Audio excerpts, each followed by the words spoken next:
जय माता की दोस्तों, कैसे हो आप सब। दोस्तों आप सभी का हार्दिक स्वागत है महाकाली भगत ज्ञान यूट्यूब चैनल में।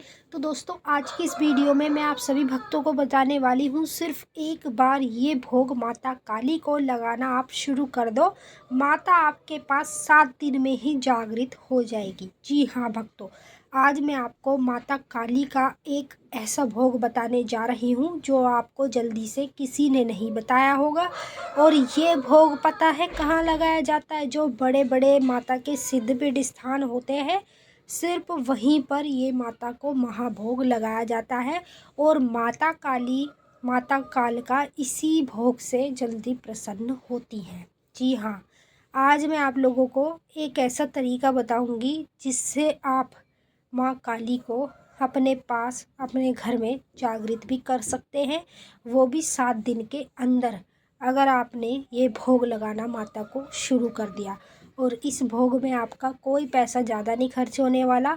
छोटी छोटी चीज़ें हैं जो आपके घर में ऑलरेडी कुछ होती हैं, कुछ नहीं होती है, तो वो आप दुकान से लेकर आए। लेकिन मात्र काली माता के जितने भी भक्त हैं जो ये वीडियो देख रहे हैं, उन सभी भक्तों को मैं बता दूं कि आप जीवन में माता को कुछ चढ़ाओ या मत चढ़ाओ, वो आपकी मर्जी है, लेकिन माता का ये महाभोग आप ज़रूर लगाओ। इसी भोग से माता जल्दी प्रसन्न होती हैं और अपने भक्तों के घर में और उनके पास वो जागृत होती है। तो अभी मैं आपको पूरी जानकारी के साथ बताऊंगी। अभी आपको क्या करना है, वीडियो को लास्ट तक देखना है। अगर आप इसे लास्ट तक देखेंगे तभी आपकी समझ में आएगा। अगर आप आधी अधूरी वीडियो देखेंगे तो आपकी समझ में कुछ भी नहीं आने वाला है। तो चलिए दोस्तों, मैं आप सभी को पूरी जानकारी के साथ ही बताऊंगी। पर बताने से पहले मैं आपसे एक छोटी सी रिक्वेस्ट करना चाहती हूँ। अगर आप लोग महाकाली भगत ज्ञान यूट्यूब चैनल पे नए आए हो तो चैनल को जल्दी से subscribe to like share comment ज़रूर कर लेना और बेल आइकन को ऑल पे सेट कर लेना, ताकि हमारी जो भी न्यू वीडियो आए उसकी नोटिफिकेशन सबसे पहले आप सभी भक्तों के पास पहुँचे। तो जो मैं आप लोगों को एक भोग बताने जा रही हूँ वो सबसे बड़ा भोग है। और देखिए कितने लोग माता को बकरे की बलि देते हैं, बकरे की कलेजी चढ़ाते हैं, मुर्गा चढ़ाते हैं। तामसिक चीज़ों में जो जो भोग माता को चढ़ाया जाता है, जिसकी बलि दी जाती है, लोग वाग वो करते हैं। क्यों करते हैं? माता को प्रसन्न करने के लिए, माता से कार्य कराने के लिए और माता को जागृत करने के लिए। सबसे पहले देवी माँ हो चाहे फिर कोई भी देवता हो, उसको हमें अपने घर में और अपने पास जागृत करना होता है। समझ लो वो आपके घर में जागृत हो गई तो आपके पास भी जागृति हो जाती है। तो अभी आप लोगों को जो मैं भोग बताने जा रही हूँ, ये माँ काली के नाम का भोग है। और कहने को अगर मान लो आप अन्य देवी का पूजन करते हैं, जैसे दुर्गा माता है, शेरा वाली माता, अनेक देवियाँ, तो आप उनको भी यही भोग चढ़ा के अपने घर में जागृत कर सकते हैं। अपने पास आप 7 दिन के अंदर अंदर उनको जागृत कर लोगे।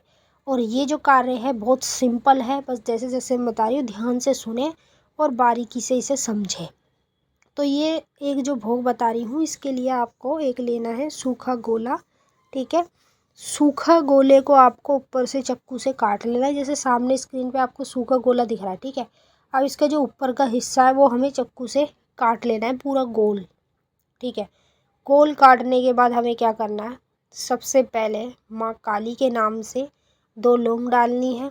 और जिस देवी देवता को आप ये चढ़ा रहे हैं, सिर्फ देवियों को ही चढ़ाया जाता है, तो देवी जिसको चढ़ा रहे हैं आप उसके नाम की 2-2 लौंग इसमें डाल दें। ठीक है, और लौंग डालने के बाद आपको ऊपर से 3 बतासे डाल देने हैं। और बतासे डालने के बाद आपको गोले के अंदर देसी घी डालना है। देसी घी कितना डालना है? 2 चम्मच प्योर देसी घी, शुद्ध देसी घी आपको इसके अंदर डाल देना है। उसके बाद आप लोगों को क्या डालना है? उसके बाद आप लोगों को डालना है ड्राई फ्रूट। ड्राई फ्रूट का पैकेट आता है जो आपको फॉर्चून की दुकान होती है वहाँ पे मिल जाएगा।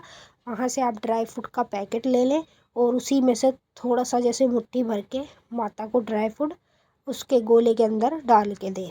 ठीक है, ड्राई फ्रूट डालने के बाद आपको ऊपर से 5 हरी इलायची डाल देनी है। और हरी इलायची, ये सब चीज़ें डालने के बाद आप लोगों को लास्ट में माता के नाम का एक जायफल गोले के अंदर ही डालना है। ठीक है, तो ये 7 चीज़ें हैं जो जो मैंने आपको बताई हैं, इन्हीं का आपको इस्तेमाल करना है। और इनमें से कुछ चीज़ें आपके घर में ऑलरेडी होगी, जो पवित्र हो, यूज़ करी भी ना हो, आप उसी को लें। ठीक है, और ये करने के बाद आपको क्या करना है, उसके बाद आप लोगों ने जो ऊपर से गोले को काटा है वो हिस्सा आपको दोबारा गोले में ही जोड़ देना है। ठीक है, गोले में जोड़ के उसे आपको कलावे से 7 बार बांध लेना है। जब आप इसे 7 बार बांध लेंगे कलावे से, कैसे बांधना है, जैसे सामने आपको गोला दिख रहा है, एक तो इस तरफ से बांधना है और पीछे की जो तरफ है उस तरफ से बांधना है, जैसे कि क्रॉस के टाइप में आपको इसे बांध लेना है 7 बार। ठीक है, अब इसे बांधने के बाद आपको क्या करना है, अपने घर में आप ये भोग माता को कपूर के ऊपर भी दे सकते हैं। ठीक है, कपूर के साथ साथ आप इसे आम की लकड़ी पर भी दे सकते हैं माता को भोग में, और आम की लकड़ी के बाद आप इसे उपले की अग्यारी पर भी दे सकते हैं। अगर आप अपने घर में हवन करते हैं माता का तो और भी अच्छी बात है, हवन में ही आप ये महाभोग दें।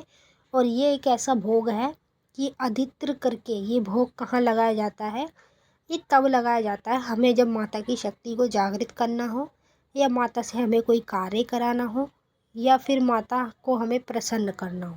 ठीक है, इन चीज़ों में ही इस भोग को लगाया जाता है। अब तीनों में से जो भी चीज़ आप चाहते हैं, माता को प्रसन्न करना, माता को जागृत करना, या माता से अपने कार्य कराना, तो आप ये भोग लगाना जल्द से जल्द शुरू कर दें।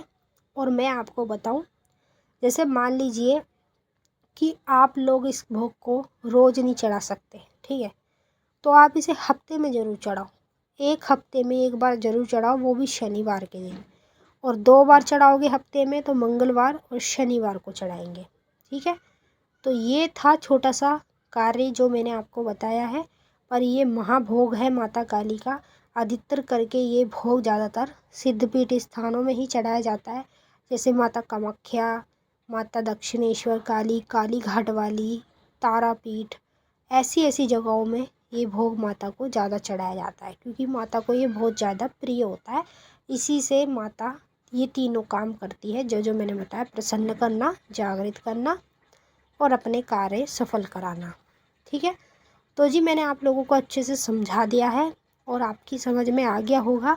और ये जो मैंने आपको बताया है इस चीज़ के बारे में, आप इसको भोग को अपने घर में कपूर के ऊपर दो, सुबह शाम कभी भी इसको आप दे सकते हो। जैसे सुबह पूजा करोगे तो सुबह भी दे सकते हो, शाम को पूजा करोगे तो शाम को भी दे सकते हो।